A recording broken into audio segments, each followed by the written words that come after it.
Okay, good morning students. आज हम लोग पढ़ेंगे व्यंजन संधि और अपठित गद्यांश भी है इसमें। तो पहले हम लोग व्यंजन संधि पढ़ लेते हैं। पिछली बार भी मैं आप लोग को व्यंजन संधि पढ़ाया था, ठीक है। तो देखिए अभ्यास 19 में व्यंजन संधि। और देखिए प्रश्न संख्या 1, सभी अपने पुस्तक में देखिए। प्रश्न संख्या 1 दिया है कि नीचे लिखे शब्दों में संधि के बाद हुए परिवर्तन को ध्यान पूर्वक देखिए, ठीक है। ये सब आप लोग परिवर्तन देख रहे हैं, सत प्लस गति सदगति। तो आगे हम लोग देखते हैं, नीचे लिखे शब्दों में संधि के बाद हुए परिवर्तन को ध्यान पूर्वक देखिए, ठीक है। देखिए लिखा है, हम लोग व्यंजन संधि पढ़ रहे हैं ना, अनु प्लस छेद लिखा है, ठीक है। अनु प्लस छेद, ठीक है। अब देखिए व्यंजन संधि है, व्यंजन संधि है। तो अब देखिए नियम कह रहा है यदि पूर्व पद और ये दूसरा पद है, दूसरे पद का, दूसरे शब्द का प्रथम वर्ण, सबको वर्ण हम बताए हैं, वर्ग ना, क वर्ग, च वर्ग, ट वर्ग, त वर्ग, प वर्ग। तो ये जो देख रहे हैं, दूसरे शब्द का जो प्रथम वर्ण है, अगर वो छ अक्षर आया है, कौन सा आया हो, छ ना, च के बाद छ आता है ना। यदि छ आया हो तो नियम कहता है छ के पहले च लगा देना है। छ के पहले क्या लगा देंगे, च लगा दीजिएगा। देखिए यहाँ छ आया है ना, तो छ के पहले च लगाएंगे तो क्या हो जाएगा, अनुच्छेद। क्या हो जाएगा, देखिए यहाँ च हो गया और यहाँ छेद, अनुच्छेद, ठीक है, अनुच्छेद। तो जहां भी आप देखिएगा दूसरे पद में यदि छ आया है, पहला वर्ण छ अगर आया है तो उसके पहले च लगा देना है, ठीक है। जैसे देखिए एक है स्व, स्व प्लस छंद, ठीक है, स्व प्लस छंद है, ठीक है। देख रहे हैं दूसरे पद में छ आया है तो छ के पहले हम क्या लगा देंगे, च लगा देंगे, ठीक है। च यहाँ से लगा दीजिएगा।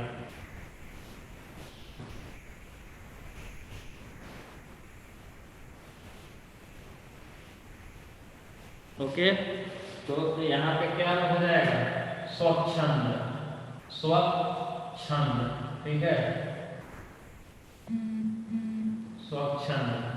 यानी छ अगर आया है तो हम लोग छ के पहले च लगा देंगे। ये व्यंजन संधि का नियम है, व्यंजन संधि है, ओके। अब प्रश्न संख्या 3 अपने बुक में आप देखिए, प्रश्न संख्या 3 सेम ऐसे ही है। प्रश्न संख्या 3 देखिए एकदम आसान है और सेम ऐसे ही है सब। और उसमें लिखा है विधन छेद, वी, बहुत आसान है, मैं एक एक उदाहरण बताता जाऊंगा, बाकी आपको करना है। देखिए वी प्लस छेद, नियम क्या था, यदि दूसरे वर्ण में, दूसरे शब्द में, दूसरे शब्द का पहला वर्ण, दूसरे शब्द का पहला वर्ण छ है तो छ के पहले च लगा लेना है ना। च लगा देंगे तो हो जाएगा विच्छेद। देखिए यहाँ च लगा देना है, विच्छेद। ये हो गया व्यंजन संधि, ओके, बहुत ही आसान है, ठीक है। अब आगे चलते हैं प्रश्न संख्या 4, प्रश्न संख्या 4 की तरफ। प्रश्न संख्या 4, प्रश्न संख्या 4 क्या कह रहा है कि नीचे लिखे शब्दों में संधि के बाद, प्रश्न संख्या 4 देखिए, समधन कल्प, समधन कल्प लिखा है, ठीक है, सम, अब देखिए व्यंजन संधि हलंत है, कल्प, समधन कल्प। अब देखिए इसमें नियम ये है, यदि प्रथम वर्ग का प्रथम, जो प्रथम शब्द है, प्रथम पद का या प्रथम शब्द का दूसरा अक्षर, प्रथम शब्द का दूसरा अक्षर यदि म है, ठीक है, कौन सा अक्षर होगा, म। यदि म है और उसके बाद क से लेकर म तक, क से लेके म तक कोई वर्ण अगर आ जाए, क वर्ग से लेकर क वर्ग हो, च वर्ग हो, तो ट वर्ग हो, त वर्ग हो, प वर्ग हो, कोई अक्षर इधर अगर आता है ना, तो ये क्या करता है, अपने ये म अपने सामने के पंचम वर्ण में बदल जाता है। ठीक है, ये पांचवें वर्ण में बदल जाएगा। म किस में बदल जाएगा, अपने सामने वाले वर्ण के पंचम अक्षर में बदल जाएगा। ठीक है, तो पंचम अक्षर क का पंचम अक्षर क्या होगा, अंग होगा। क का पंचम अक्षर अंग होगा ना, तो देखिए कैसे बदलता, तो हो जाएगा सन ना, संकल्प, ऐसे हो जाएगा संकल्प, संकल्प ऐसे हो जाएगा ना। लेकिन नियम हम लोग लिखते कैसे हैं, तो अगर पांचवें वर्ण के बाद, पांचवें वर्ण के बाद उसी के वर्ग का अगर अक्षर आया है, देखिए क का अगर अंग होता है ना, तो पांचवें के बाद क उसी के वर्ग का आया है, तो हम लोग क्या करते हैं, क अंग को अनुस्वार कर देते हैं। ठीक है, क्या करते हैं, अनुस्वार कर देते हैं। ठीक है, अगर पांचवें वर्ण के बाद उसी के वर्ग का अक्षर आया है, अंग इसी के वर्ग का है, तो इसके आगे यही वर्ग है, क वर्ग का ही है अंग, तो क्या हो जाता है, अनुस्वार हो जाता है। तो क्या हो जाएगा, संकल्प, संकल्प हो जाएगा। ठीक है, नियम क्या कहता है कि यदि प्रथम शब्द का लास्ट अंतिम अक्षर म है और उसके बाद क वर्ग से लेकर म, क वर्ग से लेकर म वर्ग तक का कोई भी अक्षर अगर है, तो क्या हो जाएगा, म अपने सामने वाले अक्षर के पांचवें में बदल जाएगा।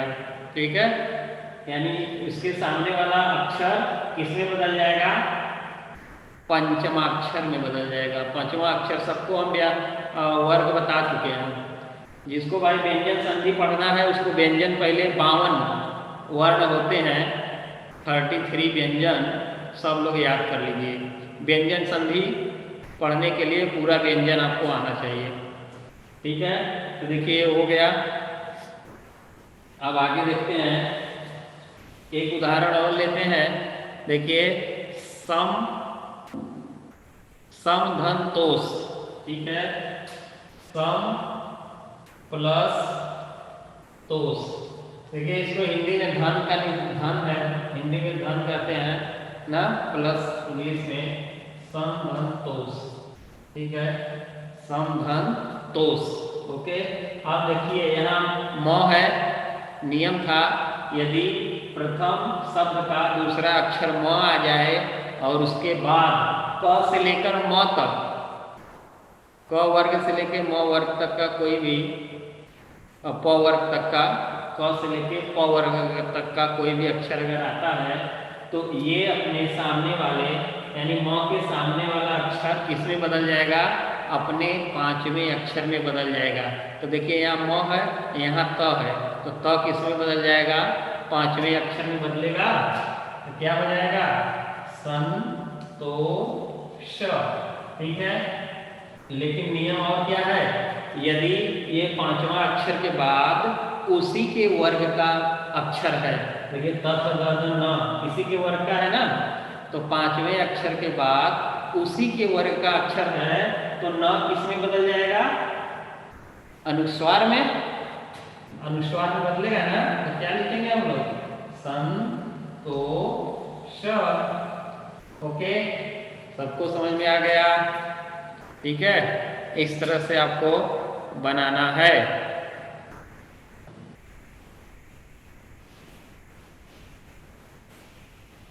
चलिए हम लोग आगे चलते हैं। और देखिए यहाँ नियम भी लिखा हुआ है, नियम भी लिखा हुआ है कि म के बाद क से म तक कोई भी व्यंजन आए तो म उस वर्ग के पंचम वर्ण में बदल जाता है। ठीक है, अगर म के बाद य र ल व स स आने पर वह अनुस्वार में परिवर्तन हो जाता है। तो मैंने क्या बताया था, अब अच्छा ये और देख लीजिए, सम प्लस योग, ठीक है। अब देखिए म के बाद यदि क से लेकर प तक कोई भी अक्षर आ जाए तो यह अपने सामने वाले के पंचवा अक्षर में बदल जाएगा। लेकिन देखिए यहाँ य आया है, तो अगर य र ल व, य र ल व और स ह ये आएगा तो ये डायरेक्ट पांचवें, ये डायरेक्ट इसका अनुस्वार हो जाएगा। अगर य र ल व स अगर आए किसके बाद, म के बाद, म के बाद कौन सा अक्षर आए, य र ल व स ह, तो ये डायरेक्ट म किस में बदल जाएगा, अनुस्वार में हो जाएगा, ठीक है। तो क्या हो जाएगा, संयोग। क्या हो जाएगा, संधि करेंगे तो संयोग हो जाएगा। म के बाद य र ल व स ह आए तो डायरेक्ट म अनुस्वार में बदल जाएगा, ठीक है, अनुस्वार में बदल जाएगा।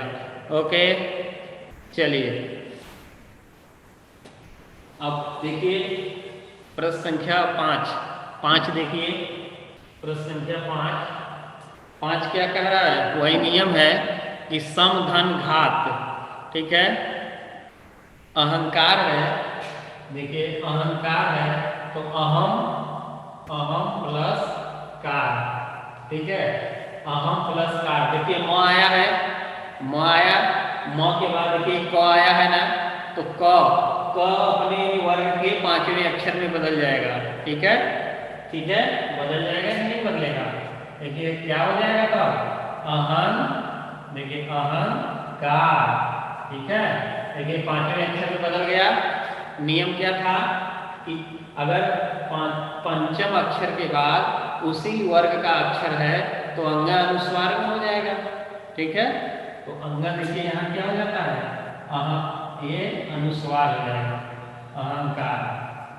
बहुत ही आसान है, थोड़ा सा नियम याद रहेगा तो एकदम आसानी से आप कर लेंगे, ठीक है। और अगर य र ल व आ जाए तो उसका डायरेक्ट क्या कर देंगे, डायरेक्ट अनुस्वार कर देंगे। जैसे देखिए डायरेक्ट अगर आ जाए यहाँ पे सम प्लस वाद, देखिए य र ल व आ गया ना, देखिए म के बाद क्या आया, व आ गया, तो व अगर आ गया तो म किसमें हो जाएगा, अनुस्वार में चला जाएगा, ठीक है। तो म को आप डायरेक्ट यहाँ अनुस्वार में कर देंगे। कौन कौन अक्षर आना चाहिए म के बाद, य र ल व स ह अगर लास्ट में आता है दूसरे पद वाले में तो डायरेक्ट क्या हो जाएगा, अनुस्वार हो जाएगा। और क से म तक कोई वर्ड आपको दिखाई देता है, क वर्ग से लेके प वर्ग तक, तो उसका पांचवा अक्षर हो जाता है, ठीक है। ओके, समधन घात संघात हो जाएगा, समधन भाव, ठीक है, समधन भाव, समधन भव संभव हो जाएगा, समधन रक्षण, र म अनुस्वार में चला जाएगा, संरक्षण हो जाएगा, समधनवाद संवाद हो गया। प्रश्न संख्या 6 देखिए, अब कह रहा है कि संधि विच्छेद करके दिखाइए। संजय शब्द क्या है, संजय, ठीक है। अब इसका संधि विच्छेद करना है संजय का, तो देखिए संजय आया है, ऊपर अनुस्वार लगा है, तो क्या करना होगा, तो आप तुरंत इसको सम करिए, क्योंकि ये म का ही तो अनुस्वार होता है ना, तो सम हो गया। तो अब ये जय बचा ना, प्लस जय, ठीक है, प्लस क्या हो गया, जय। देखिए म के बाद एक किस वर्ग का आया है, च वर्ग का है ना, क से लेकर प तक, क वर्ग से लेकर प वर्ग तक कोई भी अक्षर आ जाए म के बाद तो ये किस में बदल जाएगा, अपने पांचवें अक्षर में बदल जाएगा, तो इया होगा। तो इया के बाद ज आया है ना, तो ज का इया का अनुस्वार हो जाएगा, ठीक है। अरे भाई ये कैसे होगा, ये म है ना, तो ज पांचवें अक्षर में हो जाएगा, ठीक है। तो ये म इसके पांचवें अक्षर में होगा। म किसमें बदलेगा? इसका पांचवा अक्षर। तो ज च वर्ग का पंचम अक्षर क्या होता है? इया। इया होता है ना, इया होता है। ठीक है, देखिए म किसमें बदल गया? अपने सामने वाले के पांचवें अक्षर में। तो अब इया इसी के वर्ग का है, तो इसलिए ज, इया के बाद ज इसी के वर्ग का आया है, तो यह अनुस्वार हो जाएगा। ठीक है, संजय। संजय समझ में आ गया? चलिए, वेरी गुड। आगे बढ़ते हैं हम लोग, आगे देखते हैं। और तो इसमें हो जाएगा आपका संपूर्ण है। संपूर्ण का क्या हो जाएगा? सम प्लस पूर्ण। संजीवन का क्या हो जाएगा? सम प्लस जीवन। म पे सब पे हलंत रहेगा।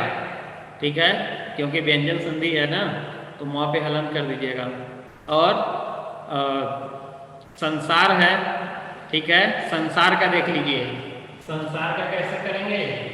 देखिए संसार है तो क्या हो जाएगा? सम होगा, सम होगा प्लस सार होगा, सार होगा। ठीक है, क्योंकि अब ये तो बहुत आसान है, क्योंकि म के बाद य र ल व स श श ह, अगर ये स केवल ह नहीं, स अगर आता है तो ये डायरेक्ट म किसमें हो जाएगा?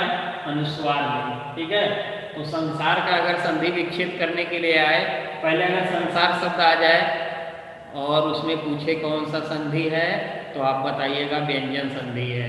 ठीक है, और अगर कदे संसार का संधि विच्छेद करके दिखाइए, तो सम म पे हलंत प्लस सार, संसार। ओके, ठीक है। चलिए, अगला प्रश्न संख्या 6 हो गया। अब देखिए 7 में थोड़ा सा नियम देखिए यहाँ बदला हुआ है। और उसी तरह देखिए ये हो गया संशय, समधन स्वय। संशय भी आ जाए तो सम प्लस स्वय। अब समधन मुख देखिए, प्रश्न संख्या 7, सम प्लस मुख क्या है? सम प्लस मुख। अब देखिए भाई, अभी तो आप देख रहे हैं कि म के बाद क्या क्या आ रहा था। अब लेकिन देखिए म के बाद म ही आया है, म के बाद म ही आया है। अब क्या करेंगे? तो इसमें नियम है, यदि म के बाद म ही आ जाए तो यहाँ द्वित्व हो जाता है। ठीक है, यहाँ अनुस्वार मत लगाइएगा, नहीं काम गड़बड़ हो जाएगा। म के बाद ही म आया है तो क्या हो जाएगा? द्वित्व म हो जाएगा ना। इसको क्या लिखेंगे? सम्मुख। इसका अनुस्वार मत करिएगा, द्वित्व म आ गया देखिए ना। ठीक है, चलिए ठीक है। ये इसी तरह समधन मान, सम्मान, दोनों तरफ म रहेगा तो क्या करेंगे? द्वित्व कर दीजिएगा ना। नियम भी है लिखा, म के बाद म आने पर द्वित्व म लिखा जाता है, वहां अनुस्वार का प्रयोग नहीं होता है।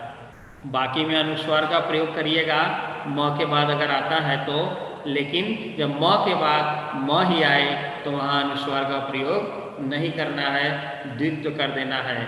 ठीक है, समधन मोहन, सम्मोहन हो जाएगा ना, तो वहां पे। चलिए, अब प्रश्न संख्या देखिए 9, प्रश्न संख्या 9 है। 9 कह रहा है कि देखिए भूष प्लस अन्न, भूष प्लस अन्न।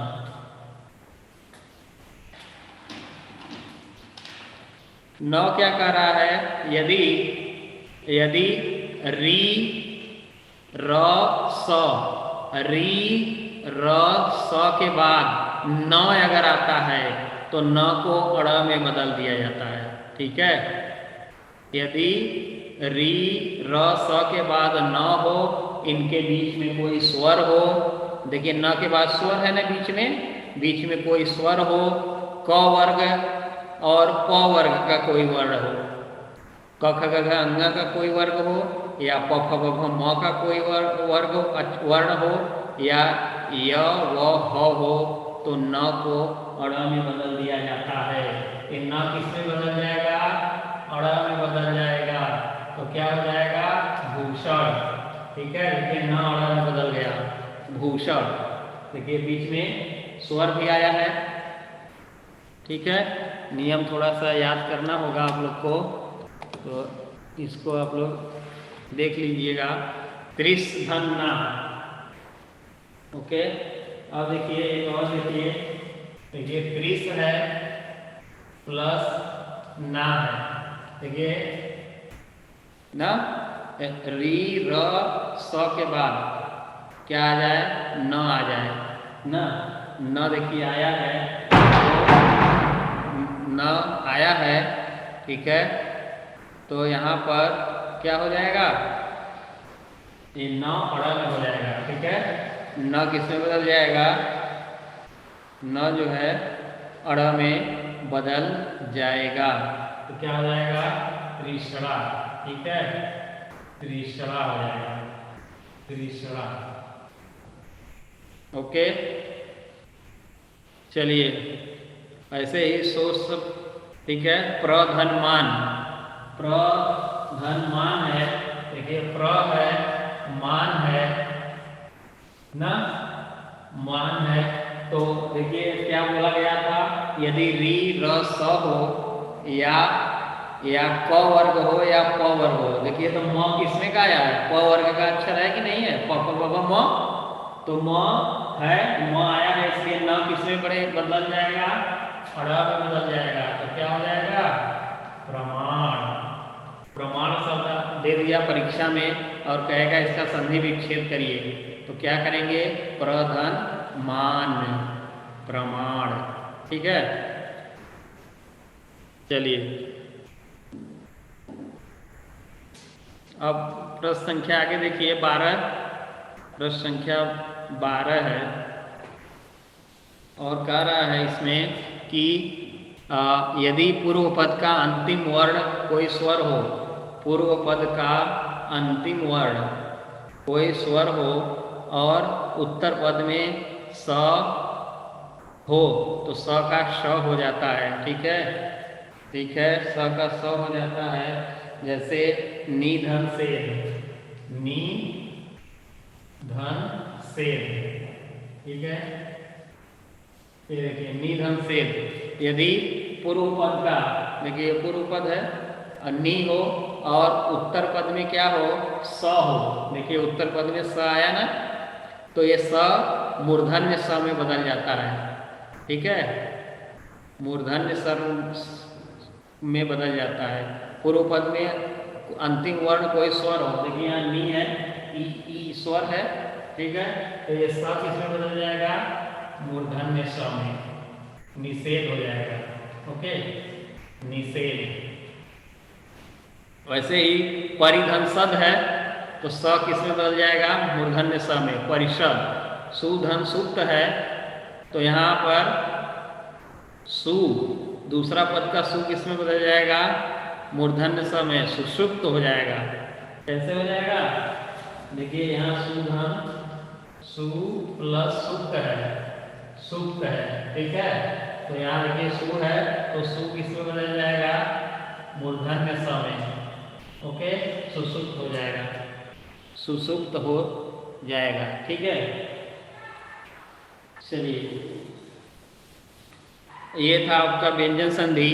अब इसके बाद है गद्यांश। ठीक है, गद्यांश, अपठित गद्यांश।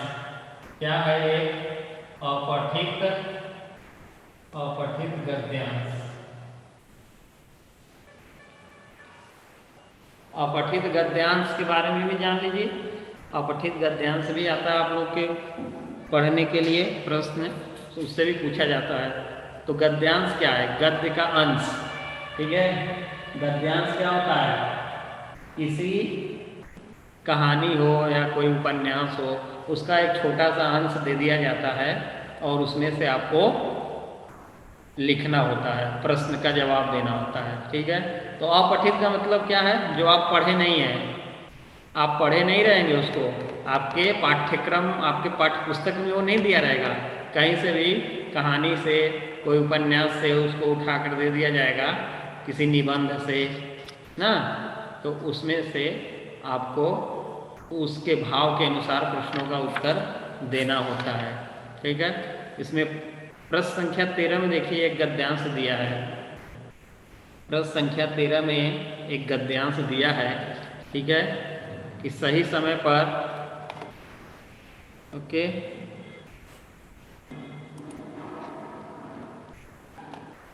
देखिए गद्यांश है, इसमें दिया है,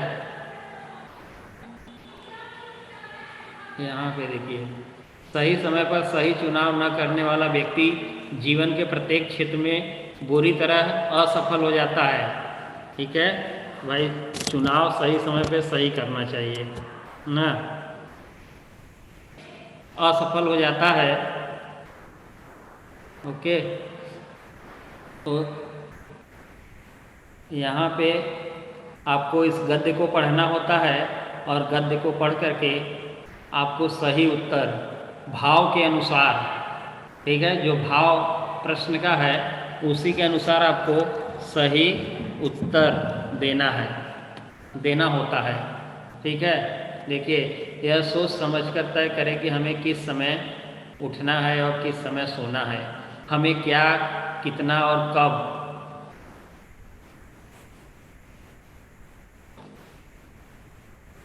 तो प्रश्न का सही से उत्तर देना होता है। ठीक है, किस तरह पहनना है, क्या और किस तरह पहनना है, हमें किन किन लोगों को मित्र बनाना है,